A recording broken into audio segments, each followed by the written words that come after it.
Om Swastiastu, salam harmoni. Sebelumnya perkenalkan nama saya Inyoman Sudartawan, NIM 20 11 03 12 34, kelas 2E. Baik, di sini saya sedikit membacakan teks pidato. Om Swastiastu, salam namo buddhaya, salam sejahtera untuk kita semua, salam harmoni. Yang saya hormati para hadirin sekalian, pertama-tama marilah kita panjatkan puji syukur atas kehadirat Tuhan Yang Maha Esa, karena berkat rahmat beliau kita dapat menjalankan aktivitas dengan keadaan sehat walafiat.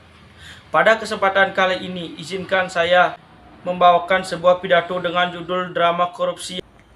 Hadirin yang saya hormati, kata korupsi tidak asing lagi di telinga kita karena hampir setiap tahun selalu ada pemerintahan tentang korupsi. Korupsi merupakan suatu tindakan penyalahgunaan wewenang ataupun kekuasaan yang bersifat menguntungkan diri sendiri dan merugikan pihak lain. Perlu diketahui bahwa Indonesia menjadi negara ketiga di Asia sebagai negara dengan kasus korupsi terbanyak. Hal ini tentu sangat mengencangkan dan membuat masyarakat menjadi malu mengetahui hal itu. Bayangkan saja jika uang yang dikorupsikan itu digunakan untuk meratakan pendidikan di negeri ini, maka akan membuat generasi muda memiliki bekal untuk kehidupannya nanti. Selain itu, menciptakan generasi muda yang mampu bersaing dengan negara lain. Hadirin yang saya banggakan, ada beberapa alasan orang korupsi, baik itu pejabat, politikus, pengusaha maupun yang lainnya. Pertama, karena ia memiliki kekuasaan. Kedua, karena ia memiliki kewenangan dalam suatu instansi tertentu. Ketiga, ada kesempatan untuk melakukan korupsi. Yang keempat, hal yang ingin dikorupsikan. Dan yang terakhir, adanya hasrat atau keinginan untuk melakukan korupsi. Jika kelima alasan ini dimiliki oleh seorang, maka kemungkinan besar tersebut akan melakukan korupsi. Jika alasan terakhir tidak dimiliki seorang, maka korupsi kemungkinan besar tidak akan terjadi. Lemahnya penegakan hukum di Indonesia juga menjadi alasan orang tidak jera melakukan korupsi. Hadirin yang saya cintai, saat ini Indonesia sedang dilanda pandemi COVID-19. Bagaimana perekonomian bangsa ini mengalami penurunan drastis. Sektor industri hingga pariwisata ikut kena imbasnya. Banyak orang terkena PHK, usaha mereka bangkrut, dan penghasilan mereka mengalami penurunan. Tetapi tahukah saudara, para pejabat dan politikus di negara ini justru melakukan korupsi hingga miliaran rupiah.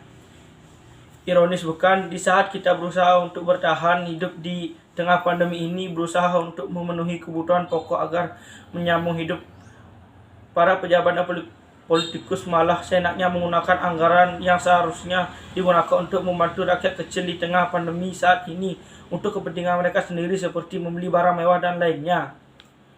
Hadirin yang saya hormati, jika hal itu terus dibiarkan, maka negara kita akan mengalami kehancuran. Maka dari itu, penanaman pendidikan anti korupsi pada peserta didik ataupun generasi muda sangat diperlukan agar nantinya memiliki jiwa anti korupsi, sehingga negara ini tidak lagi menghasilkan calon-calon koruptor.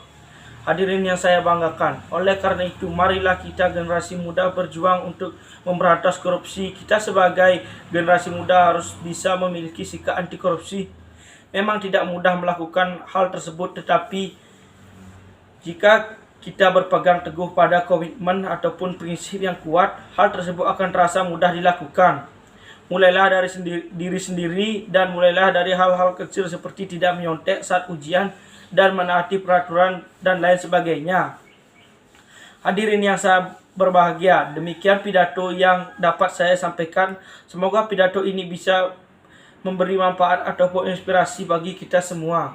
Saya mohon maaf apabila ada salah kata yang berkenan di hati saudara. Saya tutup pidato ini dengan Parama Santi. Om Santi Santi Santi Om.